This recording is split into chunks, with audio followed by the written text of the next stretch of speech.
Before sleep pulled at us, Emma whispered, "We can't stay hidden forever. We have to tell someone. The police, the town, they need to know." I nodded slowly, the weight of it settling in. She was right. The fight wasn't truly over until the world knew her story, and mine. And tomorrow, Maplewood would. But tonight, the only thing that mattered was that she was here. Alive. Safe. In my arms. And that for the first time in years, Emma's heart slept without running. Morning came heavy, like the air itself knew something had shifted. Emma and I drove back into Maplewood in silence. The dirt road, stretching like a path we couldn't turn back from. Her hand never left mine. Even when we stopped at the diner, even when people turned their heads to look at us, she held on. The whispers started before we even stepped inside. A few folks offered cautious smiles, but others just stared. In a small town, rumors spread faster than wildfire, and last night's echo had already reached every corner. Sheriff Dalton was waiting for us. He leaned against his cruiser outside the station, arms crossed, his face unreadable. "Morning," he said, though his tone held more weight than greeting. "Heard some noise up by the cabin last night." Emma stiffened, but I stepped forward. It wasn't just noise. Rick came after her. Dalton's jaw tightened. "Is that so?" Inside the sheriff's office, the air was thick with the smell of coffee and paper. Dalton asked everything. When Rick showed up, what he did, why I fired the rifle. Emma sat beside me, quiet at first, but when Dalton pressed about Rick, her voice cracked the silence. "He's been hunting me," she said. "For years. I thought if I hid long enough, he'd forget. But he won't. He'll never stop unless someone makes him." Dalton studied her for a long moment. "Emma, why didn't you come to me sooner?" Her hands clenched in her lap. "Because I thought no one would believe me. Because I thought I deserved it." My chest ached hearing her say it. Dalton leaned back, sighing. "Well, you got me now, and I believe you." Word spread quick. By the time Emma and I left the station, half of Maplewood seemed to know. Some people offered sympathy. Some offered judgment. A few offered nothing at all. Mrs. Harlow from the diner pulled Emma into a hug. "You're safe now, sweetheart. That's all that matters." But across the street, two men whispered near the hardware store, their eyes cutting sharp in our direction. Not everyone wanted to know the truth. Not everyone could handle it. Emma leaned against me, her voice low. "This is why I didn't want to come back. Everyone looks at me like I'm broken." I kissed the top of her head. "They can look all they want. They don't know you like I do." That night, back at the cabin, the quiet felt different. Not dangerous, just heavy, like we'd stepped into a new chapter but hadn't learned the words yet. Emma sat by the window, staring at the stars. "Do you think they'll ever see me as more than the girl who ran?" I walked over, wrapping my arms around her from behind. "They'll see what I see, the girl who stayed." She smiled softly, leaning back into me. But as the crickets sang outside, I couldn't shake the feeling that Rick wasn't finished. That somewhere out beyond the tree line, he was still watching. And I knew. This story wasn't over yet. Maplewood had always thrived on whispers, but now it felt like every one of them carried Emma's name. At the diner. Conversations hushed when we walked in. At the grocery store, people pretended to check fruit while sneaking glances our way. Some faces were kind, some were wary, and some were downright cruel. "She brought trouble here." I overheard a man mutter near the gas station. "Should have stayed gone." I clenched my fists, ready to say something, but Emma touched my arm. Her voice was steady, though her eyes shimmered. "Don't. They don't know me. Not really." Her strength humbled me. She'd lived years in fear of one man. Yet now she stood tall against the judgment of an entire town. Not everyone whispered. Mrs. Harlow packed Emma pies just because. Old Mr. Jennings from the hardware store fixed our leaky cabin roof for half price, mumbling, "Good to see folks standing their ground." Even Sheriff Dalton stopped by the cabin one evening. He leaned against his cruiser, arms folded, eyes scanning the tree line. "Haven't seen Rick in town," he said. "But men like him don't disappear easy. Keep your guard up." Emma nodded. "I'm done running." Dalton tipped his hat, his weathered face softening. That's the spirit. At night, when the town's noise faded and only the crickets sang, Emma and I found ourselves closer than ever. One evening, She sat on the porch, strumming a melody soft as a heartbeat. I listened, my chest aching with a mix of love and fear. "What are you writing?" I asked. She smiled faintly. "A song about staying, about choosing not to be afraid anymore." I brushed my thumb over her hand. "You're braver than anyone I know." She shook her head. "I'm only brave because of you." But I knew that wasn't true. She carried a fire now, one that was hers alone. Still, the peace never lasted long. One morning, I found fresh tire tracks near the edge of the clearing. Different from Dalton's cruiser. Too familiar. Emma saw the look on my face before I said a word.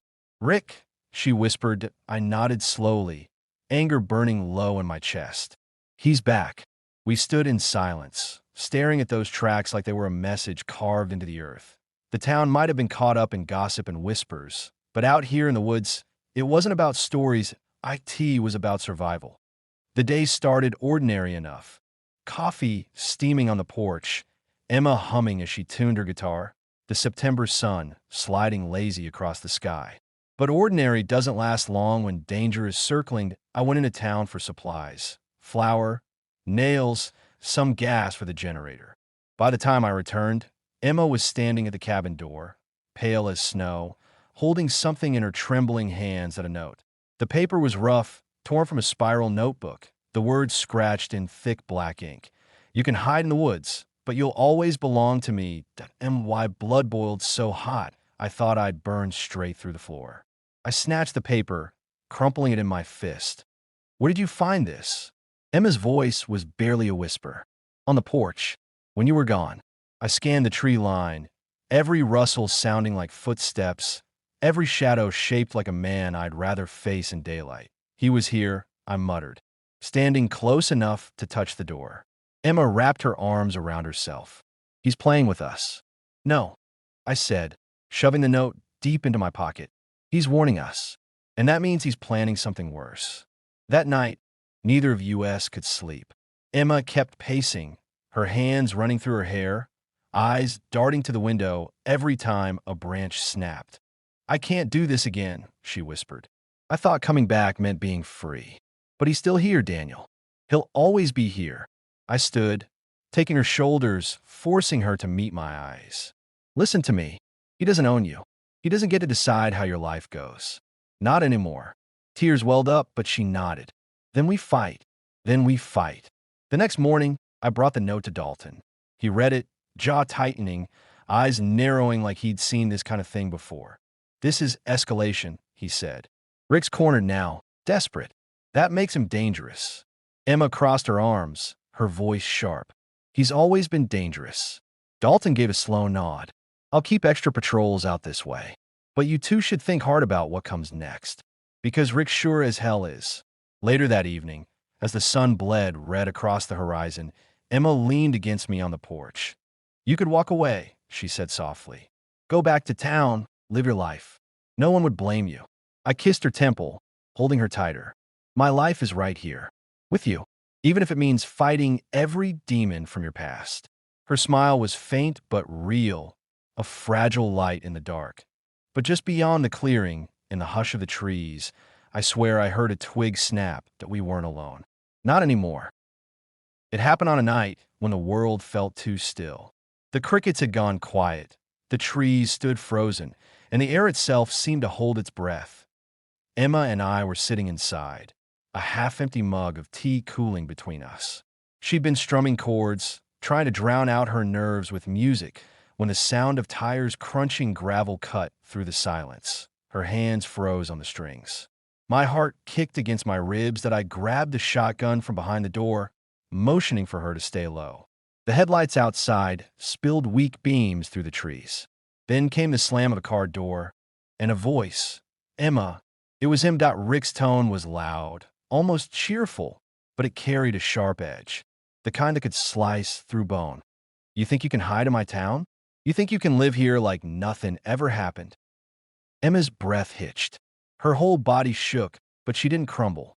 She straightened, her chin lifting. I stepped onto the porch, shotgun in hand, and shouted back, "Leave. Now." Rick's figure emerged from the dark, broad shoulders and a smirk that made my stomach turn. His eyes darted between me and Emma, standing in the doorway. "Looks like you found yourself a hero," he sneered. "But heroes die just like the rest." He took a step closer, slow, deliberate. I raised the shotgun, finger trembling on the trigger. "One more step, Rick. Try me." Rick laughed, hands out like he was harmless. "You won't shoot. Guys like you, too soft. You think love makes you strong, but it makes you weak." Emma's voice rang out, steady, surprising even herself. "No, Rick. Love makes me free, and you'll never owe me again." Rick's smile faltered just for a moment, enough for me to see the crack in his armor. "Careful, Emma," he hissed. "You don't know what you're starting." Before I could move, red and blue lights flashed through the trees. Sheriff Dalton's cruiser roared up the drive, gravel spraying. "Rick!" Dalton's voice boomed as he stepped out, hand on his holster. "Back away. Now." For the first time, Rick hesitated. His eyes darted between the sheriff, the gun in my hands, and Emma standing tall in the doorway. The smirk returned, but thinner, stretched tight. "This ain't over," he spat, retreating toward his truck. "You can't hide behind lawmen forever." And then he was gone, tires spitting gravel, taillights swallowed by the trees. Dalton turned to us, jaw clenched. "He's cornered. Next time, he won't walk away so easy." Emma's knees buckled, and I caught her before she hit the floor. She buried her face in my chest, trembling that I kissed the top of her head, whispering, "It's okay. We're still here. We're still standing." But inside, I knew the sheriff was right. Rick wouldn't stop until he had his reckoning, and neither would we. By morning, Maplewood was buzzing. Everyone had heard about what happened at the cabin, how Rick had come right up to the porch like the law meant nothing, but tea the diner. Conversations swirled louder than coffee being poured. "He's back. Dalton better put him away this time." Girl should have stayed gone. Emma kept her head down as we walked in, but the weight of all those stairs pressed heavy on her shoulders. I sat close beside her, hand firm over hers, daring anyone to push her further down. Mrs. Harlow set 2 plates of pancakes on our table, her voice low but kind. "Eat up. You'll need your strength." Emma gave her a small, grateful smile. It was the first smile I'd seen on her since last night. Sheriff Dalton called a town meeting that evening at the community hall. The place was packed, farmers with dirt still under their nails, shop owners in work aprons, teenagers whispering in the back row. Dalton stood at the front, broad shoulders squared. Rick's been seen near the northern woods. He trespassed on private property, threatened lives. I've asked for state backup, but it could take time. In the meantime, no one should be out after dark. And if anyone sees him, call me. Don't try to play hero." His eyes flicked toward me then, just for a second. Murmurs rippled through the room. Some nodded in agreement, others muttered doubts. A man in the back shouted, "What if he comes for us next?" "What then, Sheriff?" Dalton's jaw tightened. "Then I'll be ready." Emma squeezed my hand. I could feel her shaking, but her chin stayed high. That night back at the cabin, Emma paced the living room. The walls seemed too thin, the woods too wide. "He's everywhere," she whispered. "Every creak of the floor, every shadow outside. I keep thinking it's him." I set the shotgun on the table between us. "Then we'll be ready if it is." She stopped pacing, her eyes finding mine. "You shouldn't have to fight my battles, Daniel." I stepped forward, brushing a strand of hair from her face. "They're not just yours anymore. They're ours, and I'll fight until it's over." Her lips trembled, but she pressed them to mine, fierce and desperate, as if trying to anchor herself to something solid. Just when the night settled, a knock rattled the cabin door. We froze as Dalton's voice came through, low but steady. "It's me." I opened the door to find him standing there, holding a plastic evidence bag. Inside was a Polaroid photo, our cabin porch, taken from the trees. Emma was in the frame, sitting on the steps, strumming her guitar. Dalton's face was grim. "Found this near the clearing. He's not just circling. He's watching." Emma gasped, covering her mouth. I felt a cold fury crawl up my spine. Rick wasn't just haunting us. He was hunting us. And sooner or later, he'd make his move. The days after the Polaroid passed in a haze of constant vigilance. Emma refused to leave the cabin alone, and I barely slept, walking the perimeter, checking every tree line, every shadow that flickered in the late afternoon sun.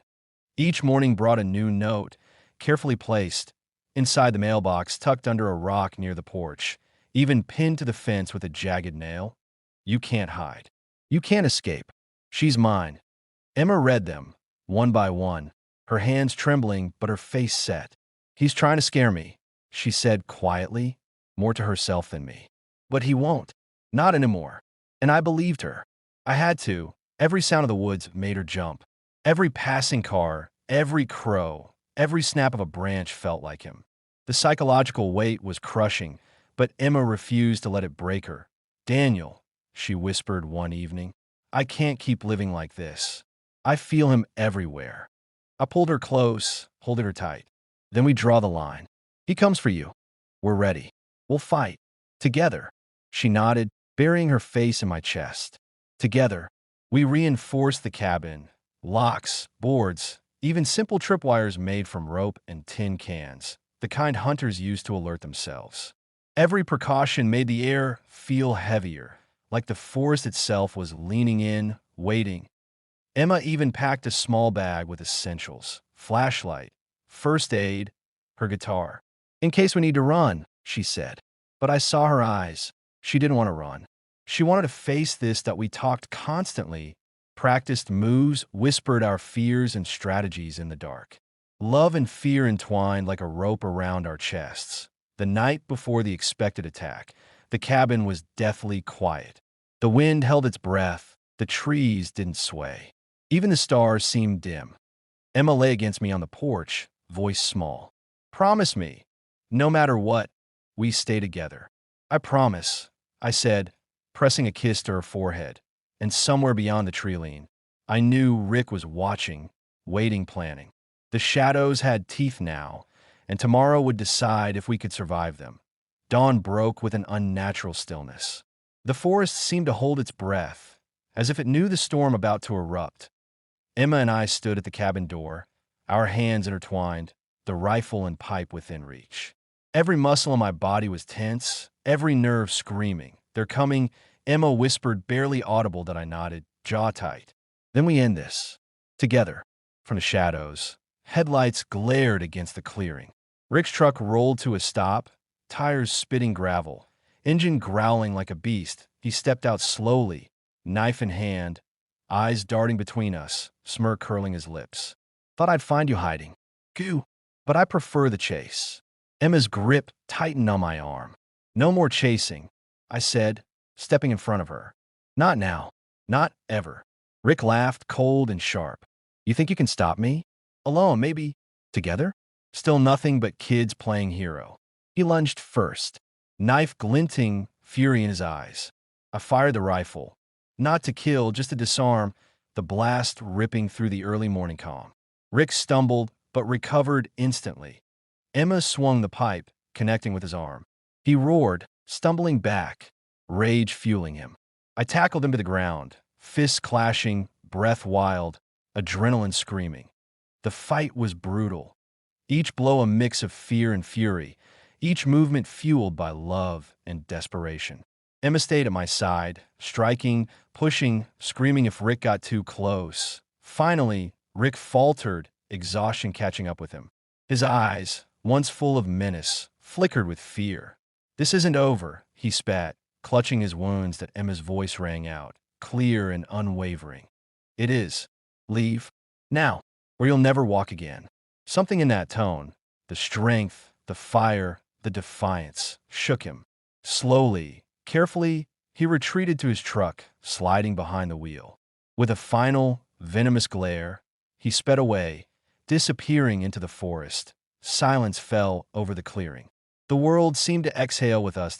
I sank to my knees, breathing hard, soaked in sweat and relief. Emma dropped beside me, her arms around my neck, shaking. We did it, she whispered. We survived. I kissed her forehead, pulling her close. Together. Always together. For the first time in months, the forest felt safe. The shadows retreated. The wind sang through the trees, and the sun broke through the canopy. We were free. And in that freedom, in that quiet, I knew one thing. Nothing, not fear, not threats, Not even Rick could ever take her from me again. The days after Rick vanished were heavy with relief and cautious optimism. Maplewood slowly shifted from whispers of fear to murmurs of respect. People began to see Emma not as a victim, but as someone who had faced danger head-on and survived. Tea the diner. Smiles were warmer.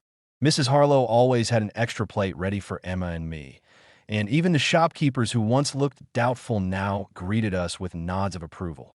"Looks like you two have been through hell," said Mr. Jennings from the hardware store, tightening a screw on the cabin door for extra security. "But you came out of it stronger." Emma's smile was quiet but real. "We're learning," she said softly. Life at the cabin regained rhythm. Mornings were filled with the smell of fresh coffee and the soft strumming of Emma's guitar. Evenings were ours alone, sitting on the porch, hands intertwined, watching the stars. For the first time in years, we could talk without fear, laugh without looking over our shoulders, and dream without the shadow of Rick looming over us. Emma began writing again. Not just music, but thoughts and stories, documenting everything we had survived.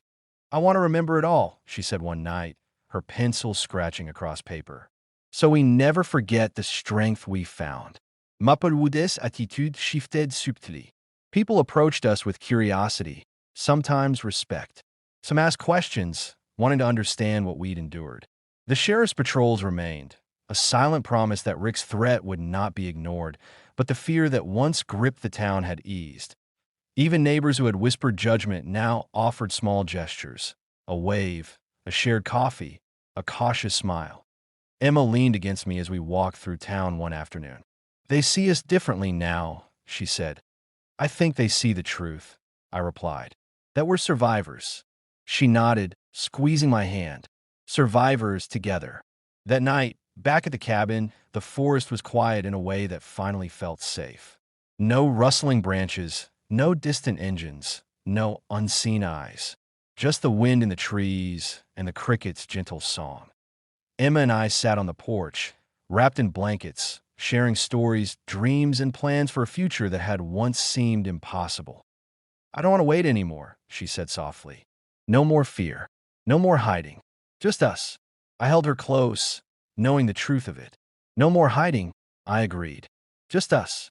The stars stretched above, endless and calm. And for the first time in years, we truly believed in peace, in love, and in the life we could build together. The days settled into a rhythm neither of us had known in years. The cabin, once a fortress against fear, became a home filled with light. Mornings were coffee and laughter. Afternoons were walks through the forest. Evenings wrapped in blankets on the porch, talking about everything and nothing. Emma began teaching music to local kids, sharing the songs she'd written about survival, courage, and hope. Watching her with them, seeing the joy and confidence in her eyes, reminded me why every terrifying moment had been worth it. We were careful with each other at first. Trust, once broken and battered, takes time to rebuild. But over quiet nights, candlelight, and soft music, our love deepened. Every touch was intentional. Every kiss a promise.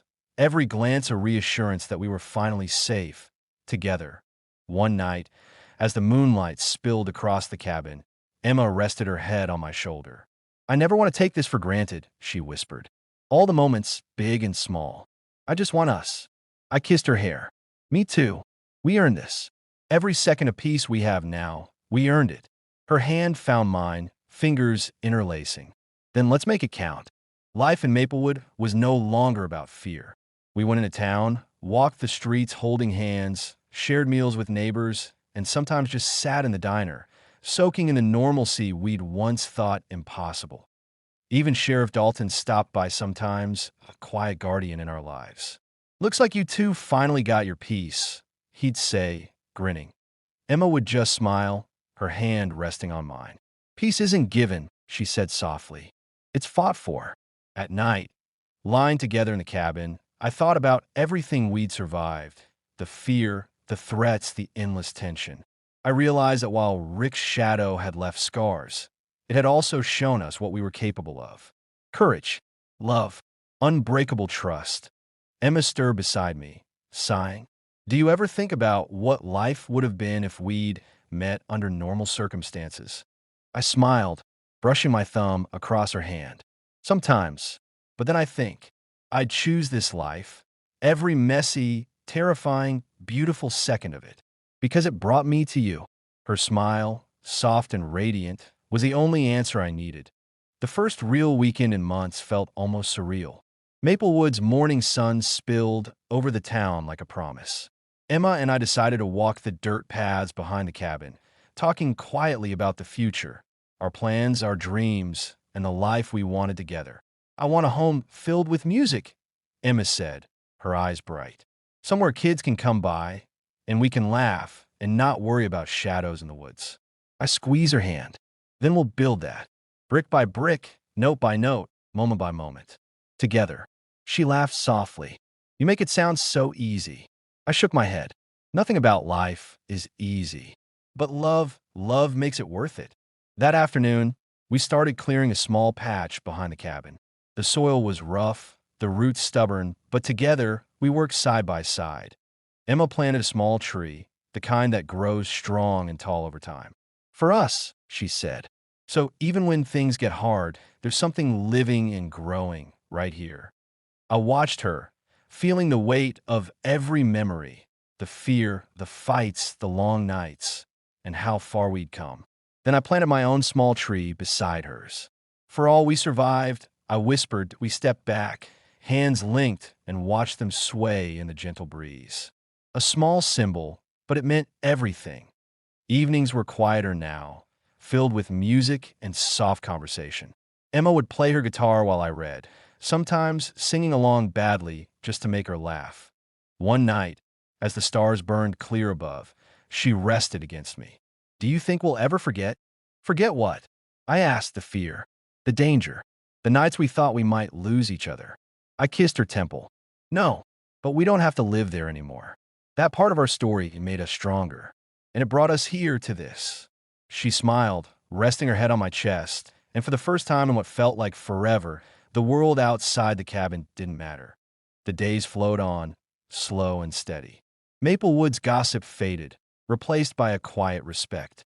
Emma's music reached farther, even beyond our small town, bringing hope and warmth wherever it went. And every night, as we sat on the porch, wrapped in blankets and quiet, I knew this. We had survived. We had loved. We had built something unshakable. Rick's shadow was gone, at least for now, but the life we had carved out together, filled with courage, trust, and love, was ours forever. And in the calm of the small town, under the quiet stars, we finally believed in tomorrow. Spring edged into Maplewood, painting the town with green and gold. The cabin behind the forest no longer felt like a refuge. It felt like home. Every corner, every floorboard, every tree was ours, filled with memory, survival, and now hope. Emma and I spent the mornings planning, dreaming aloud. A garden behind the cabin for vegetables and flowers. A small music studio where she could teach and record. A cozy corner for reading and writing. Each plan, each dream, stitched our lives closer together, stronger than any fear we had endured. I want kids someday, Emma said one afternoon, her eyes fixed on the horizon. I want them to grow up knowing love, not fear. I smiled, brushing her hair back. Then we'll build that world for them. One where they can run through the fields, play music, and never be hunted. Her laughter filled the cabin, warm and light. You really think we can do it? I know we can, I said firmly, because we survived everything else. Evenings were gentle. We cooked together, shared quiet dinners, and watched the sun set behind the trees. Sometimes we danced in the living room, clumsy and laughing, letting the music fill spaces that had once been haunted by fear. One night, Emma strummed softly on her guitar while I read aloud. Her voice drifted into the darkened room, and I realized we had created something stronger than survival. We had created a life worth living. Daniel, she whispered, resting her head on my shoulder. I can't imagine living this life with anyone else but you. I kissed the top of her head. And you never will. I'll be here, always. We planted a small garden by the cabin, bright with tulips, roses, and vegetables. Each bloom felt like a small victory, proof that life could grow, even after darkness. Emma planted a rose bush in particular, saying softly, "For us." So even when storms come, beauty survives. I planted a small oak beside it. And strength, I added, to remind us how far we've come. We stepped back and held hands, gazing at our new life flourishing in the soil. For the first time, the forest and the town felt like one world, safe, alive, ours. The nights were no longer filled with fear. The woods no longer whispered threats.